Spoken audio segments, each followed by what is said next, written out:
सोच है दुर्बुद्धि? मेरे भक्तों को पीड़ा देकर तुमने बहुत बड़ा अपराध किया है,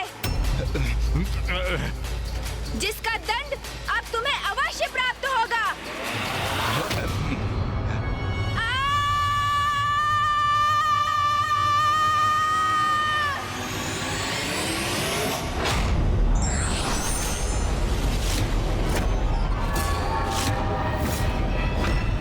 नहीं नहीं नहीं,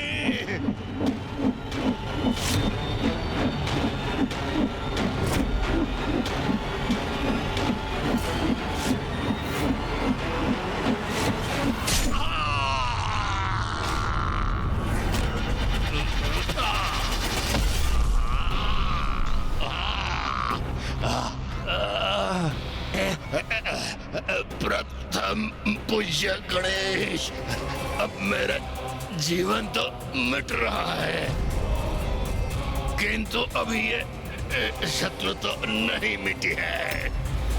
मेरे बाद मेरा पुत्र तुमसे युद्ध करेगा, उसके पश्चात उसका पुत्र। ये युद्ध निरंतर चलता रहेगा। इस युद्ध को तुम कभी समाप्त नहीं कर सकोगे। ओम नमः शिवाय।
गणेश का क्रोध अपने चरम पर पहुंच गया है।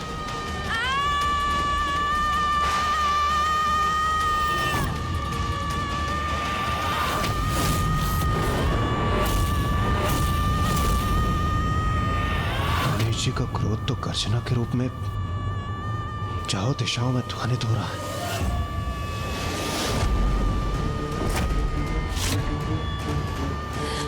नाथ, गणेश इतना क्रोधित क्यों है? मैं विनती करती हूँ, आप वहां जाइए और गणेश को शांत करने का उपाय कीजिए।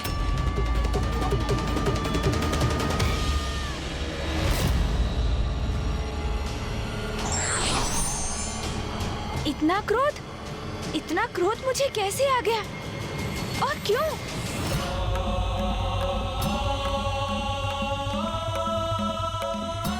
मुझे क्रोध के इस आवेग को थामना होगा। फूफा जी यहाँ हैं, वो अवश्य यहाँ शांति स्थापित कर देंगे। पुत्र गणेश, शांत हो जाओ पुत्र। इतने क्रोधित क्यों हो तुम? ओम नमः शिवाय। मैं सभी को गणेश के विरुद्ध कर दूंगा। मैं गणेश को ऐसा कृत्य करने पर विवश कर दूंगा कि सभी उसको आयुक्त महादेव पुत्र मान लें, जैसे अभी तक मैं रहा हूं।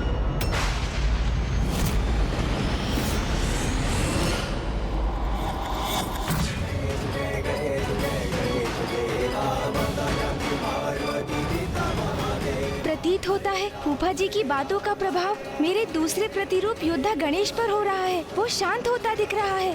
पुत्र गणेश, इतना दुस्साहस कि कोई मेरा सामना करे, मेरे समक्ष आकर मुझे टोके, इसका दंड अवश्य मिलेगा आपको।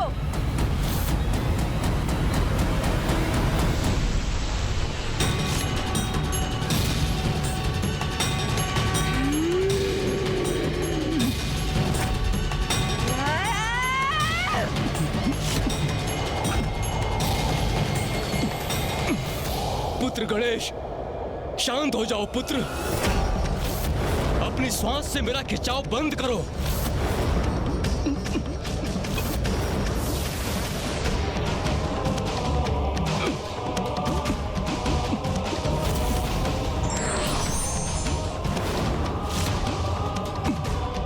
ये हो क्या रहा है? गणेश जी ब्रह्मदेव को अपने भीतर क्यों खींच रहे हैं? गणेश जी अपने विकराल योद्धा रूप में ये कैसा अनर्थ करने जा रहे हैं? सृष्टि के रचयिता हैं ब्रह्मदेव। यदि उन पर संकट आया तो समस्त सृष्टि पर संकट आएगा।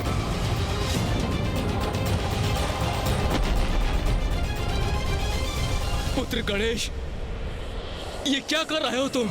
आपने मुझे टोका क्यों? क्यों टोका आपने मुझे? ये गणेश जी ब्रह्मदेव के प्रति इतने कठोर क्यों हो रहे हैं? ये कैसा क्रोधावेश है उनका? ये क्या कर रहे हैं गणेश जी? गणेश ने तो जैसे निश्चय कर लिया है, वो शांत नहीं होगा। मेरा क्रोध अभी शांत नहीं होने वाला।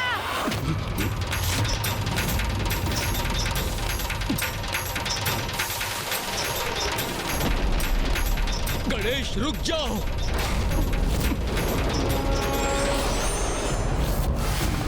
पुत्र गणेश, ब्रह्मदेव को मुक्त कर दीजिए, अन्यथा अनर्थ हो जाएगा। नहीं करूंगा, कदापि नहीं करूंगा।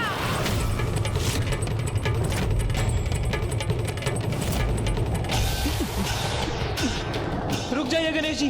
गणेश जी शांत हो जाइए। रुक जाइए गणेश जी, रुक जाइए। गणेश जी रुक जाइए।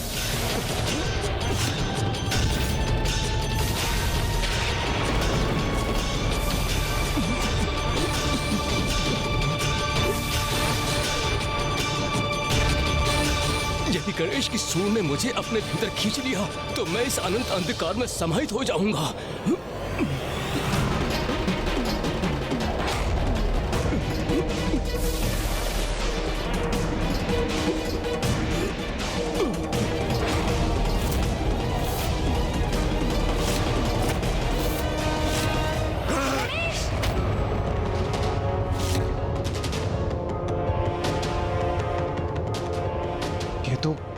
ये तो गणेश जी का स्वर है, किंतु गणेश जी ने तो कुछ कहा ही नहीं। तो फिर ये स्वर किसका है?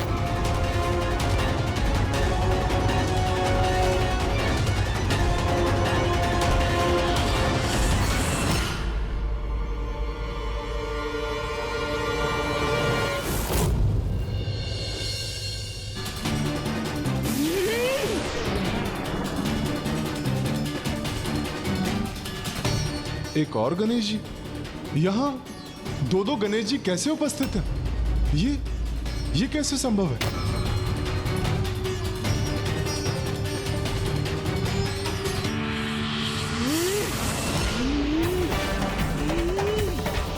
गणेश, गणेश शांत हो जाओ।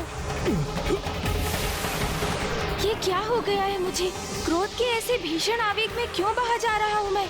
नहीं, मुझे शीघ्र कुछ कर इस क्रोध के उन्माद, अन्यथा जिस किसी शक्ति के भी प्रभाव में हूँ मैं, उससे स्वयं को मुक्त होना होगा।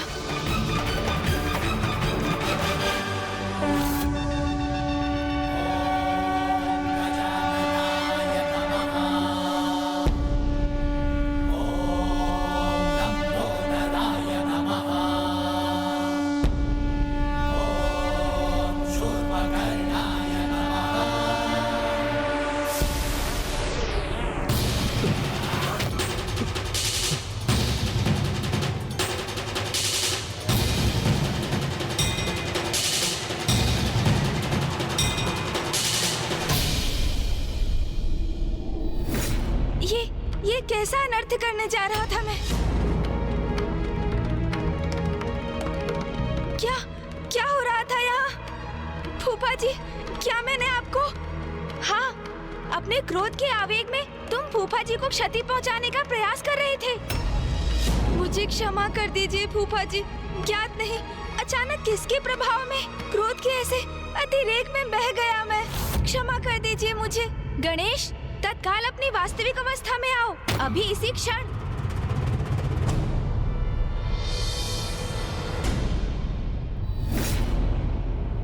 गणेश जी, दो रूप में प्रकट हो गए? और क्यों?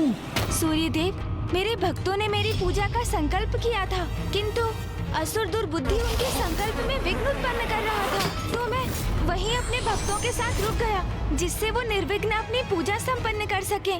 किंतु मेरा विकराल योद्धा स्वरूप इस संकट को मिटाने के लिए, दुर्बुद्धि का अंत करने के लिए यहाँ प्रस्तुत हुआ। गणेश जी, आपकी लीला तो अद्भुत है। आपने एक भक्त की भक्ति का मान भी रख लिया और दुर्बुद्धि रूपी संकट का भी अंत कर दिया। धन्य है आप। यदि भगवान भक्तों की रक्षा नहीं करेंगे तो संसार में धर्म की सत्ता कैसे स्थापित होगी?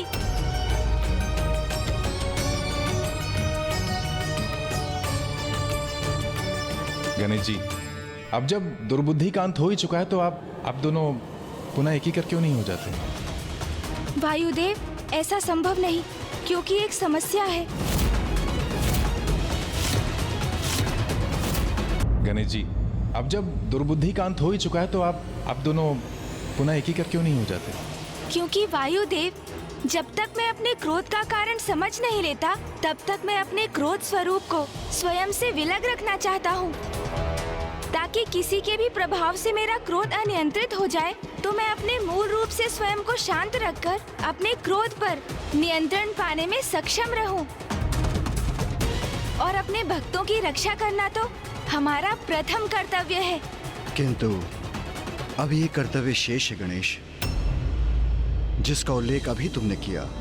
तुम्हारे भीतर अचानक उत्पन्न होने वाले क्रोध का स्रोत शीघ्र ज्ञात करना भी अति आवश्यक है। पिताश्री, आप इसकी चिंता मत कीजिए, ये तो मैं स्वयं करने जा रहा था। उचित है पुत्र, आत्मचिंतन से ही अपने कार्यों का उचित मूल्यांकन करने में सक्षम होते हैं। अपनी भूलों को समझकर अपने दोषों का निवारण करने के लिए प्रेरित होते हैं। इसलिए मैं तुम्हें आत्मचिंतन के लिए एकांत में छोड़ता हूँ। फूफा जी, मुझे अपने कृत्य के लिए ग्लानि कम होगी यदि? पुत्र, तुम्हें ग्लानि करने की कोई आवश्यकता नहीं है। मैं तुम्हें क्षमा कर चुका हूँ। फूफा जी, वास्तविकता में मेरा अनुरोध तो ये था कि आप माँ से इस विषय में कुछ ना कहें, अन्यथा वो मुझे कहीं मेरे प्रिय भोजन मोदक से वंचित ही ना कर दे।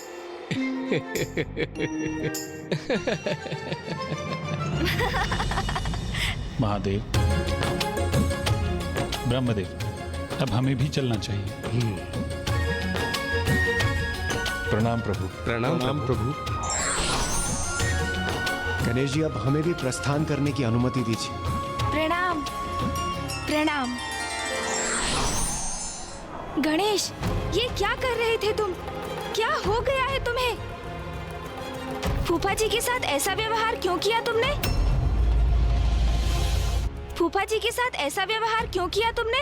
ये तो मैं स्वयं भी समझने में असमर्थ हूँ कि मुझ पर अचानक किसका प्रभाव छा गया था। क्रोध से कुछ भी प्राप्त नहीं होता गणेश, उसे सदा नियंत्रण में रखना चाहिए। तुम मुझे समझा रहे हो? तुम स्मरण नहीं, जब चंद्रदेव के साथ वो घटना घटित हुई थी तब कितने आवेशित हुए थे तुम? तब मैं भी तुम्हें इसी प्रकार उलाहना दे सकता था ना? मैंने अपनी इच्छा से कुछ भी नहीं किया। मेरे इस कथन पर विश्वास क्यों नहीं करते हो तुम? मुझे ज्ञात नहीं अचानक क्या हुआ था मुझे, अन्यथा क्या मैं कल्पना में भी फूफा जी को क्षति पहुंचा सकता हूँ? बोलो। हाँ, ये तो तुम सर्वथा उचित कह रहे हो। ये अपार क्रोध का चक्र तो कुछ समय से निरंतर चल रहा है, किंतु अब हमें इसके मूल में भी जाना होगा। हाँ, क्योंकि ये घटनाक्रम कहाँ जाकर थमेगा किसे ज्ञात है। कल चंद्रदेव पर तुमने क्रोध किया, आज मैं क्रोधवश फूफा जी को ही निगलने चल दिया, तो कल तुम मामा जी को अपना आहार बनाने भी पहुंच सकते हो। फिर क्रोधवश तुम इंद्रदेव, सूर्यदेव और अन्य सभी देवताओं को भी क्षति पहुंचा सकते हो। और तो और स्वयं भैया पर भी आक्रमण कर सकते हो। मैं नहीं, तुम। मैं अर्थात तुम। समझ गया, हम दोनों एक ही तो हैं। चलो इसकी चर्चा छोड़ो, ये बताओ तुम क्या अभी भी क्रोध से प्रभावित हो? नहीं। ये क्या कर रहे हो तुम? और क्या, तुम्हारे क्रोध को जागृत करने का प्रयास कर रहा हूँ। कहो, क्रोध आया तुम्हें? अब मैं भी तुमसे वही प्रश्न करता हूँ, क्यों क्रोध आया तुम्हें? नहीं, ऐसे तो हम दोनों को ही क्रोध का आभास नहीं हुआ। तो इसका अर्थ है हमारे क्रोध के मूल में कुछ और है और इसका रहस्य शीघ्र ज्ञात करना होगा हमें। वो तो है, किंतु ये हम कैसे ज्ञात करेंगे?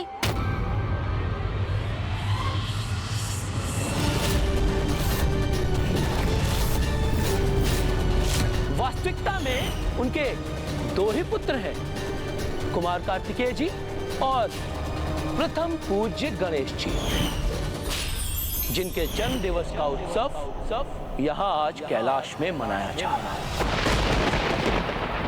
गणेश का जन्म दिवस, महादेव का प्रिय पुत्र।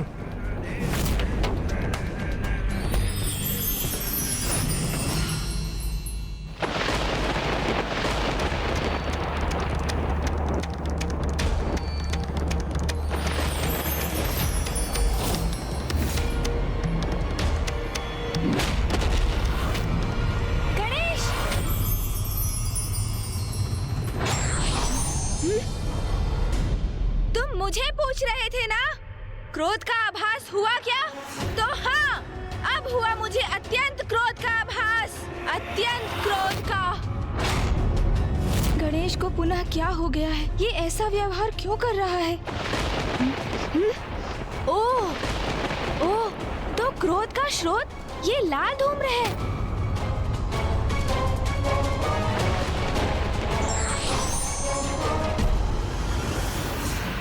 और ये धूम्र तो आकाश मार्ग से अवतरित हो रहा है, जहाँ आकाश इसके प्रभाव से रक्तवर्णीय हो गया है। जब हमें ये ज्ञात हो ही गया है, तो विलंब किस बात का? हमें यथाशीघ्र वहाँ पहुँचना चाहिए। जो भी इस क्रोध का कारण है, अब वही इसके परिणाम का भागी बनेगा। मैं तो उसे मसलने के लिए आतुर हो रहा हूँ।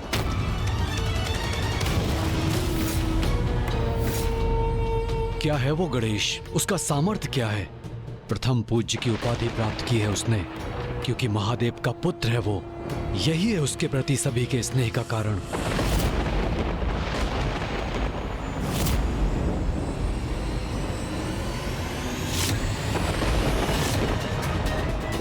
किंतु मैं भी तो महादेव पुत्र हूँ, तो मैं अपना अधिकार अवश्य लूंगा।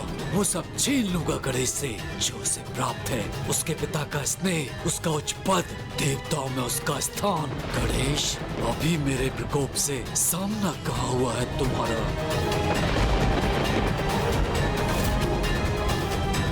ये जिसका भी दुष्कृत्य है, उसे अब उचित दंड दूंगा मैं।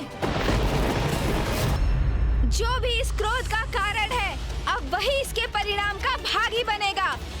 मैं तो उसे मसलने के लिए आतुर हो रहा हूँ।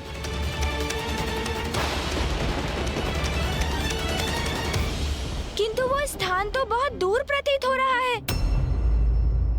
समय से मैंने एक टोकरी मोदक तक नहीं चखे। ऐसे में वहाँ जाऊंगा कैसे? मूषक जी को बुलाता हूँ। मूषक जी, मूषक जी, ये जिसका भी दुष्कृत्य है, उसे अब उचित दंड दूंगा मैं। प्रभु, प्रभु, मैं आ गया प्रभु। प्रभु, अंततः बुला ही लिया आपने मुझे। मैंने नहीं बुलाया, किसी को नहीं बुलाया मैंने। नहीं बुलाया? अर्थात प्रभु, अभी तो आपका स्वर सुना मैंने। कैलाश में इतना सुंदर दिवस था आज। मैं भोजन से तृप्त होकर उपवन में विश्राम कर रहा था प्रभु। आकाश में मेघों की सुंदर आकृतियां देखकर प्रकृति का आनंद लेते हुए मैं बस निद्रा में खोने ही वाला था, और तभी आपके स्वर मेरे कानों में गूंजा। मूषक जी, मूषक जी। मैंने कहा ना, मैंने किसी को नहीं बुलाया। बुरा मत मानिएगा, किंतु इन दिनों आपको क्रोध बहुत आ रहा है प्रभु। मूषक जी, एक और प्रभु। प्रभु, मूषक जी, आप यहाँ क्या कर रहे हैं? कितने समय से पुकार रहा हूँ मैं आपको। आप मेरे मार्ग से हटने का कष्ट करेंगे?